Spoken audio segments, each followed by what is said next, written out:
नमस्कार दोस्तों। आज के इस वीडियो में हम लोग जनरल साइंस के अंतर्गत बायो फर्टिलाइजर से क्या एमसीक्यूज, क्या क्वेश्चंस पूछे गए हैं सिविल सर्विसेज 2000 से लेकर 2019 तक, उनको हम लोग डिस्कस करेंगे। तो इन क्वेश्चंस से आपका क्विक रिवीजन हो जाएगा, बहुत ही जल्दी आप पूरे चैप्टर को रिवाइज कर सकते हैं। तो जनरल साइंस के अंदर बायो फर्टिलाइजर को आइए डिस्कस करते हैं, देखते हैं कि क्या क्या क्वेश्चंस पूछे गए हैं फ्रॉम 2000 टू 2019। देखिए, पहला क्वेश्चन है, निम्न में से कौन जैव उर्वरक के रूप में उपयोग होता है? इट मींस बायो फर्टिलाइजर के रूप में उपयोग होता है। राइजोबियम पहला ऑप्शन है, नील हरित शैवाल मतलब ब्लू ग्रीन एल्गा, जिसको हम लोग साइनोबैक्टीरिया भी कहते हैं। Third option is azolla and the fourth option is उपयुक्त सभी, it means all of the above. Chhattisgarh PCS pre 2019 में ये क्वेश्चन पूछा हुआ है। तो इसका सही उत्तर यही है कि ये सब राइजोबियम, नील हरित शैवाल, एजोला, यानी कि rhizobium, blue green alga, cyanobacteria, azolla, ये सब जो है बायो फर्टिलाइजर है, बायो फर्टिलाइजर के रूप में इनका उपयोग किया जाता है। तो देख लीजिए, जस्टिफिकेशन को पढ़ते हैं। जैव उर्वरक को मुख्यतः 4 भागों में बांटा गया है। नाइट्रोजन स्थिरीकरण करने वाले जैव उर्वरक पहला, इसके उदाहरण है राइजोबियम, एजेटोबैक्टर, एजोस्पाइरुलम, एसिटोबैक्टर, नील हरित शैवाल यानी कि साइनोबैक्टीरिया या blue green alga and azolla. दूसरा है फास्फोरस घुलाने वाले जैव उर्वरक, मतलब जो फास्फोरस को डिसॉल्व कर दें ऐसे बायो फर्टिलाइजर। तो फास्फोरस डिसॉल्विंग बायो फर्टिलाइजर, जिसको बैसिलस स्यूडोमोनास और एस्परजिलस उसके उदाहरण है। ये सब अलग अलग हैं, इसमें कामा लगाना भूल गए हैं। Bacillus, Pseudomonas, Aspergillus. Okay. Third है कंपोस्टिंग एक्सिलरेटर, कंपोस्ट को एक्सिलरेट करने का, सेल्यूलोटिक, लिग्नोलोटिक। फोर्थ ऑप्शन है पौधे की वृद्धि को प्रोत्साहित करने वाले राइजोबैक्टीरिया, जिसमें कि स्यूडोमोनास स्पीसीज आती है, स्यूडोमोनास की प्रजाति आती है। तो ये सब आपके जो है पढ़ने के लिए इंपॉर्टेंट है, पढ़ लीजिए। जस्टिफिकेशन बहुत इंपॉर्टेंट होता है, ताकि आगे अगर कोई सवाल घुमा के भी पूछा जाए तो आप उसको कर सकते हैं। क्वेश्चन नंबर 2 देखिए, निम्नलिखित में से कौन जैव उर्वरक के रूप में प्रयुक्त होता है या होते हैं? यूपी पीएससी प्री 2001 और 2002 दोनों में पूछा हुआ है, जिसमें दिए हुए हैं एजोला और दूसरा है नील हरित शैवाल। ये दूसरा ऑप्शन यहाँ पे लग गया है, ये एक्चुअली यहाँ पे होना चाहिए। तो दूसरा ये है, दूसरा नील हरित शैवाल, अल्फा अल्फा नाइट्रोलिन। ओके। अब इस ऑप्शन में से आपको सेलेक्ट करना है कि कौन कौन से हैं। अब इसमें देखिए, एजोला, एजोला नील हरित शैवाल यानी कि ब्लू ग्रीन एल्गी या साइनोबैक्टीरिया, और थर्ड आपका अल्फा अल्फा, ये तीनों जो है बायो फर्टिलाइजर के रूप में उपयोग में आते हैं। तो ऑप्शन नंबर डी इसका सही होगा। तो डी ऑप्शन सही है। जैव उर्वरक के लिए मुख्यतः फिर से वही जस्टिफिकेशन जो हम लोगों ने पिछले क्वेश्चन में पूछा देखा हुआ है। आइए नेक्स्ट क्वेश्चन देखते हैं। निम्नलिखित में से कौन सा एक नाइट्रोजन स्थिरीकरण, नाइट्रोजन फिक्सेशन करने वाले जीव नहीं है? नॉस्टॉक, एनाबिना, एजोटोबैक्टर, माइकोराइजा, इन चारों में से आपको सेलेक्ट करना है कि कौन सा नाइट्रोजन फिक्सेशन नहीं करता है। ओके। तो इसमें से माइकोराइजा सही उत्तर होगा। माइकोराइजा नाइट्रोजन स्थिरीकरण नहीं करता है, सिम्बियोटिक एसोसिएशन है, लेकिन ये जो है नाइट्रोजन के फिक्सेशन के लिए रिस्पॉन्सिबल नहीं होता। जबकि नॉस्टॉक, एनाबिना और एजेटोबैक्टर ये सब आपका नाइट्रोजन फिक्सेशन करते हैं। यूपी पीसीएस मेंस 2017 में ये क्वेश्चन पूछा हुआ है। यूपी पीसीएस प्री 2019 यानी कि पिछले वर्ष जो क्वेश्चन पूछे गए हैं, नाइट्रोजन स्थिरीकरण जीवाणु, नाइट्रोजन फिक्सिंग बैक्टीरिया किस पौधे की जड़ के साथ संयोजन करते हैं? तो देखिए, नाइट्रोजन फिक्सिंग बैक्टीरिया जो सिम्बियोटिक एसोसिएशन करते हैं, वो जनरली पल्सेस के साथ, दाल के साथ, जो दाल की प्रजाति है, दलहन की प्रजाति है, उनके साथ अपना सिम्बियोटिक एसोसिएशन रखते हैं, साथ में सहजीविता करते हैं और उनकी जड़ों में रहते हैं, उनसे शेल्टर लेते हैं और उनको नाइट्रोजन प्रोवाइड करते हैं। तो इसका जस्टिफिकेशन भी देख लीजिए। नाइट्रोजन स्थिरीकरण जीवाणु दलहनी फसलों की जड़ों के साथ सहजीवी जीवन का संयोजन करते हैं। क्वेश्चन नंबर 5 देखिए, UP PSC special mains 2008, UP PSC mains 2009, ठीक है ना, 2008 और 2009 दोनों में पूछा हुआ है। निम्नलिखित में से कौन एक जैव उर्वरक का स्रोत है, मतलब बायो फर्टिलाइजर का सोर्स है? The source of the bio fertiliser is yeast, chlorella, azolla, mould. ठीक है। तो इसमें से एजोला नाइट्रोजन स्थिरीकरण करता है, नाइट्रोजन का फिक्सेशन करता है, अतः ये एक बायो फर्टिलाइजर है। ओके, नेक्स्ट क्वेश्चन देखिए, उत्तराखंड पीएससी मेंस 2002 में पूछा हुआ है, निम्न में से कौन एक जैविक उर्वरक है? Urea, 2,4-D, streptocycline, azolla. Okay, आइए जस्टिफिकेशन देखते हैं कि एजोला नाइट्रोजन फिक्सेशन करता है, अतः यह जैव उर्वरक है।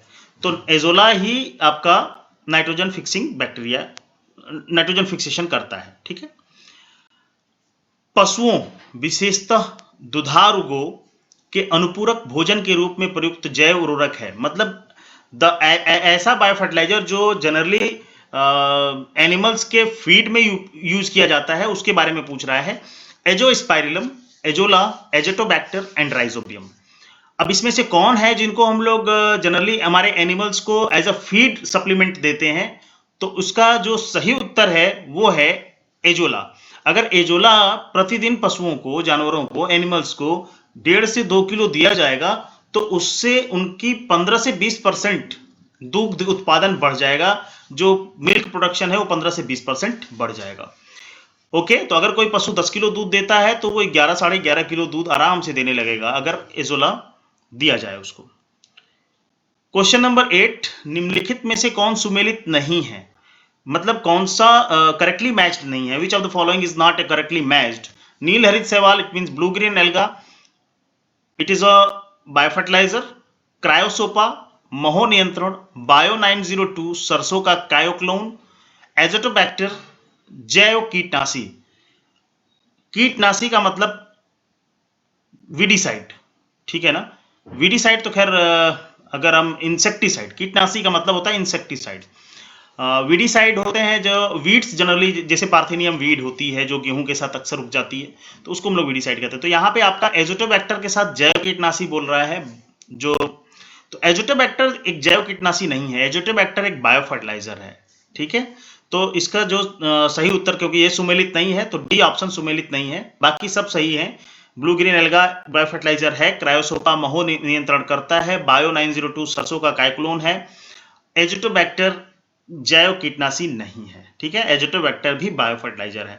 तो एजिटोबैक्टर एक जीवाणु है, इसका मुख्य काम नाइट्रोजन उपलब्धता के संदर्भ में है, क्योंकि यह मृदा में स्वतंत्र रूप से रहकर असहजीवी नाइट्रोजन यौगीकरण करता है। तो याद रखिएगा, एजिटोबैक्टर असहजीवी मतलब नॉन सिम्बियोटिक, सिम्बियोसिस एसोसिएशन नहीं है, नॉन सिम्बियोटिक नाइट्रोजन फिक्सेशन करता है। तो कभी कभी क्वेश्चन पूछता है कि विच of the following is not symbiotic nitrogen fixing bacteria, which of the following is a nitrogen fixing bacteria but non symbiotic? तो नॉन सिम्बियोटिक का उदाहरण एजिटोबैक्टर है, राइजोबियम सिम्बियोसिस का उदाहरण होता है।